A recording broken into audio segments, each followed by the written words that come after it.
আসসালামু আলাইকুম। সবার আগে বাছাই করা 10টি আন্তর্জাতিক খবর জানিয়ে দেব। প্রথমেই থাকছে শিরোনাম। তবে তার আগে অনুরোধ থাকবে ভিডিওটিতে একটি লাইক দিবেন।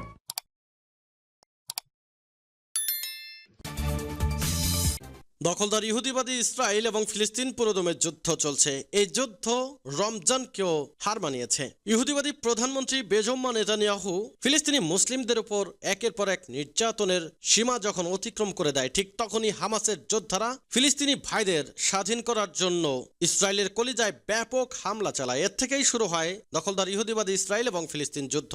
এই যুদ্ধকে কেন্দ্র করে মুসলিম বিশ্বের শক্তিধর দেশগুলো একজোট হয়েছে। অপরদিকে পশ্চিমাদেরও মুখোশ উন্মোচিত হয়েছে। মার্কিন যুক্তরাষ্ট্র ইসরায়েলকে বাঁচাতে শুরু থেকেই অস্ত্র গোলাবারুদ দিয়ে সহযোগিতা করছে। পশ্চিমারাও অনেক দেশ ইসরায়েলকে সমর্থন দিয়ে অস্ত্র গোলাবারুদ দিয়েছে ফিলিস্তিনি মুসলিম এবং হামাস ও হিজবুল্লাহর যোদ্ধাদের হত্যা করার জন্য। তবে সেই সময় শেষ হয়ে গেছে দখলদার ইহুদিবাদী ইসরায়েলকে সমর্থন প্রত্যাহার করে নিচ্ছে পশ্চিমারা। মার্কিন যুক্তরাষ্ট্রও এখন ইসরায়েলের উপর ক্ষিপ্ত। এমন অবস্থায় একঘরে হয়ে গেছে ইসরায়েল। জাতিসংঘ এবং আন্তর্জাতিক আদালতেও অপরাধীর তালিকায় ইসরায়েল, আর রক্ষা নাই ইসরায়েলের। সর্বশেষ আমাদের হাতে গুরুত্বপূর্ণ সংবাদ এসেছে। আলহামদুলিল্লাহ, ইসরায়েলের কলিজায় কাঁপন শুরু হয়ে গেছে। এইবার ইরানের প্রতিশোধের হুমকি, ইসরায়েলি সৈন্যদের ছুটি বাতিল। এরপর জানাবো ইসরায়েলের কাছে অস্ত্র বিক্রি বন্ধ করতে ঋষি সুনাকের উপর চাপ বাড়ছে। আরো জানিয়ে দেব ভারতে সিএএ এর প্রতিবাদ 2 লাশ, মেঘালয়ে উচ্চ সতর্কতা।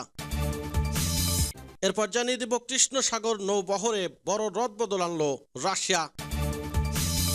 এবং সর্বশেষ জানিয়ে দেব এবার ইরানের বিরুদ্ধে ফিলিস্তিনের ফাতাহ। এতক্ষণ শুনছিলেন সংবাদ শিরোনাম, এখন বিস্তারিত। অনুরোধ থাকবে ভিডিওটিতে একটি লাইক দিন, কমেন্টস করে জানিয়ে দিন আপনি কোন জেলা থেকে বা কোথা থেকে এই সংবাদটি শুনছেন। ভিউয়ার্স, আজকের সংবাদের সব থেকে গুরুত্বপূর্ণ বিষয় হচ্ছে ইরানের প্রতিশোধের হুমকিতে ইসরায়েলের ঘুম হারাম হয়ে গেছে। ইরান যদি সরাসরি এই যুদ্ধে জড়িয়ে যায় তাহলে ইসরায়েলের আর রক্ষা নাই, কারণ ইসরায়েল হামাস এবং লেবাননের সাথেই পেরে উঠছে না। আর যদি ইরান সরাসরি ইসরায়েলের বিরুদ্ধে যুদ্ধ ঘোষণা করে মাঠে নেমে যায় তাহলে তো কোনো কথাই নেই। ইনশাআল্লাহ অচিরেই ফিলিস্তিন একটি স্বাধীন মুসলিম রাষ্ট্রে পরিণত হবে এবং ধ্বংসস্তূপে পরিণত হবে ইসরায়েল পরাজয় অতি সন্নিকটে। এতে আপনার মতামত কি? কমেন্টস করে লিখে জানান। ইরানের প্রতিশোধের হুমকি, ইসরায়েলি সৈন্যদের ছুটি বাতিল। ইরানের কনসুলেটে হামলা চালিয়েছে ইসরায়েল। হামলার কঠোর জবাব দেওয়ার অঙ্গীকার করেছে ইরান। এর পরপরই ইসরায়েলের নিরাপত্তা ব্যবস্থা জোরদার করা হয়েছে। নতুন করে সহিংসতার আশঙ্কায় বৃহস্পতিবার সামরিক বাহিনীর সব কমব্যাট ইউনিটের ছুটি বাতিল করেছে ইসরায়েল। এক বিবৃতিতে ইসরায়েলি সামরিক বাহিনী বলছে, পরিস্থিতি পর্যালোচনার পর ইসরায়েলের প্রতিরক্ষা বাহিনীর IDF সব কমব্যাট ইউনিটের ছুটি সাময়িকভাবে স্থগিত করার সিদ্ধান্ত নেওয়া হয়েছে। এতে বলা হয়েছে, বর্তমানে IDF যুদ্ধে রয়েছে এবং প্রয়োজনীয়তা অনুযায়ী ক্রমাগত মূল্যায়নের মাধ্যমে সৈন্য মোতায়েন প্রক্রিয়াধীন রয়েছে।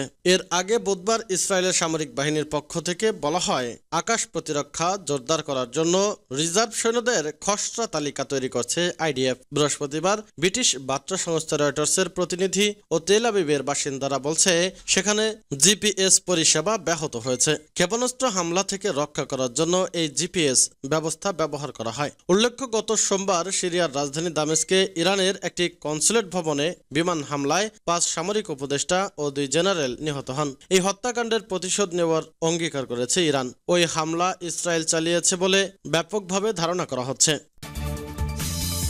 ইসরায়েলের কাছে অস্ত্র বিক্রি বন্ধ করতে ঋষি সুনাকের ওপর চাপ বাড়ছে। ইসরায়েলের কাছে অস্ত্র বিক্রি বন্ধ করতে চাপ বাড়ছে ব্রিটিশ প্রধানমন্ত্রী ঋষি সুনাকের ওপর। বিশেষ করে গাজায় দাতব্য সংস্থা ওয়ার্ল্ড সেন্ট্রাল কিচেনের কর্মীদের ওপর ইসরায়েলের হামলা এবং তাতে 3 ব্রিটিশ সহ কমপক্ষে 7 জন ত্রাণকর্মী নিহত হওয়ার পর এই দাবি জোরালো হয়েছে। বিরোধী 3টি রাজনৈতিক দল এবং ক্ষমতাসীন কনভারজেটিভ পার্টির কয়েকজন MP বুধবার এই অস্ত্র বিক্রি সাময়িক স্থগিত করার উচিত বলে জানিয়েছে। ইসরায়েলের কাছে যে কোনো অস্ত্র রপ্তানি সাময়িক স্থগিত করার আহ্বান জানালো লিবারেল ডেমোক্রেট দল। এই অবস্থাকে সমর্থন করে স্কটিশ ন্যাশনাল পার্টি। তারা বলছে, এই সংকট নিয়ে পার্লামেন্ট আলোচনা হতে পারে ইস্টারের ছুটির পর। খবর দিয়েছে অনলাইন আল জাজিরা। সিএ এর প্রতিবাদ 2 লাশ, মেঘালয়ে উচ্চ সতর্কতা। খাসি স্টুডেন্টস ইউনিয়ন কেএসইউ বাংলাদেশ ভারত সীমান্তের কাছে পূর্ব খাসি পাহাড়ের কাছে গত সপ্তাহে নাগরিকত্ব সংশোধন আইনের সিএএ প্রতিবাদে বিক্ষোভ করার পর ওই এলাকায় দুজনের মৃতদেহ উদ্ধার করা হয়েছে। কর্মকর্তাদের উদ্ধৃত করে এ খবর দিয়েছে বার্তা সংস্থা পিটিআই। বলা হয়েছে সেখানে এর ফলে পরিস্থিতি অস্থিতিশীল হয়ে উঠতে পারে এমন আশঙ্কায় মেঘালয়ের খাসি ও জেন্তা পাহাড় জুড়ে সতর্কতা জারি করা হয়েছে। কৃষ্ণ সাগর নৌবহরে বড় রদবদল আনল রাশিয়া। ইউক্রেন কৃষ্ণ সাগরে রুশ সামরিক জাহাজে নিশানা করে একের পর এক হামলা চালিয়ে আসছে। এমন প্রেক্ষাপটে কৃষ্ণ সাগর নৌবহরের নতুন প্রধান নিযুক্ত করল রাশিয়া। নতুন নিয়োগকৃত প্রধানের নাম ভাইস অ্যাডমিরাল সের্গেই পিনচোক। খবর অনুসারে ঝক্কি ঝামেলায় থাকা রুশ নৌবাহিনীতে বড় ধরনের রদবদলের অংশ হিসেবে নতুন এই নিয়োগ দেওয়া হলো। এর আগে ইয়েমেনকে সরিয়ে তার স্থলাভিষিক্ত করা হয় আলেকজান্ডার মেইসিভোকে। রাশিয়ার প্রতিরক্ষামন্ত্রী সের্গেই শোইগু বলেন, কৃষ্ণ সাগর নৌবহরের কমান্ডার হিসাবে পিনচুকের নিয়োগ দেয়া একটি আদেশ জারি করেছে রুশ প্রেসিডেন্ট ভ্লাদিমির পুতিন। 2022 সালের 24 ফেব্রুয়ারি ইউক্রেনে হামলা শুরু করে রাশিয়া। এই যুদ্ধ এখনো চলছে। কিয়েভের দাবি, এই সময়কালে কৃষ্ণ সাগরের রুশ নৌবাহিনীর 1/3 জাহাজ ধ্বংস করেছে তারা। স্থলযুদ্ধে এগিয়ে আছে রাশিয়া। তবে ইউক্রেনের হামলায় কৃষ্ণ সাগরে একের পর এক সামরিক জাহাজ হারানোটা রাশিয়ার জন্য বিব্রতকর হয়ে উঠছে। রাশিয়া এখন তার নৌবাহিনীতে রদবদল এনে ধাক্কা সামলানোর চেষ্টা করছে। এবার ইরানের বিরুদ্ধে ফিলিস্তিনের ফাতাহ। গাজা যুদ্ধের শুরু থেকেই স্বাধীনতাকামী গোষ্ঠী হামাসকে সরাসরি সমর্থন দিয়ে আসছে ইরান। অভিযোগ রয়েছে হামাসকে অস্ত্র ও প্রশিক্ষণও দিয়েছে তেহরান। দেশটির এমন অবদান কৃতজ্ঞতার সঙ্গে স্মরণ করে গাজার যোদ্ধারা। তবে ইরানকে আর ফিলিস্তিনে দেখতে চায় না দেশটির বর্তমান প্রেসিডেন্ট মাহমুদ আব্বাসের দল ফাতাহ। দলটির অভিযোগ, অধিকৃত পশ্চিম তীরে বিশৃঙ্খলা ছড়ানোর চেষ্টা করছে তারা। বার্তা সংস্থা রয়টার্স জানিয়েছে, অধিকৃত পশ্চিম তীরে বিশৃঙ্খলা ছড়ানোর চেষ্টা করার জন্য বুধবার ইরানকে অভিযুক্ত করেছে ভূখণ্ডটির প্রধান ফিলিস্তিনের উপদল ফাতাহ। দলটি বলছে তারা বাইরে থেকে এমন যে কোনো কর্মকাণ্ডের বিরোধিতা করবে যার সঙ্গে ফিলিস্তিনি উদ্দেশ্যের কোনো সম্পর্ক নেই। ফিলিস্তিনি কর্তৃপক্ষকে নিয়ন্ত্রণকারী ফাতাহ আন্দোলন বলছে, আমাদের পবিত্র উদ্দেশ্য এবং আমাদের জনগণের রক্তকে শোষণ করার অনুমতি ফাতাহ দেবে না। তারা আরও বলেছে, নিরাপত্তা বাহিনী বা জাতীয় প্রতিষ্ঠার ক্ষতি করার লক্ষ্যে বাইরে থেকে কোনো হস্তক্ষেপ করা হলে তার বিরুদ্ধে শক্ত জবাব দেওয়া হবে। রয়টার্স বলছে,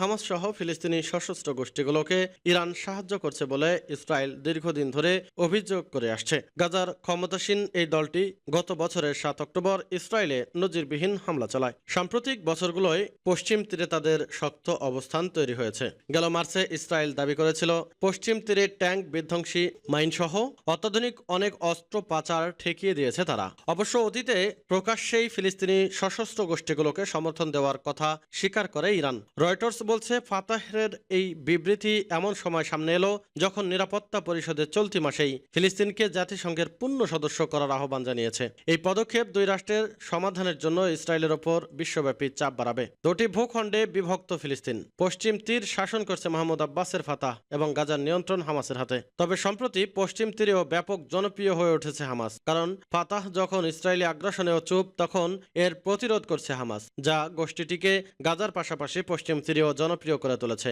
তাদের এই জনপ্রিয়তা ফাতাহর জন্য দুশ্চিন্তার কারণ হয়ে দাঁড়িয়েছে। এখনকার সংবাদ এখানেই শেষ।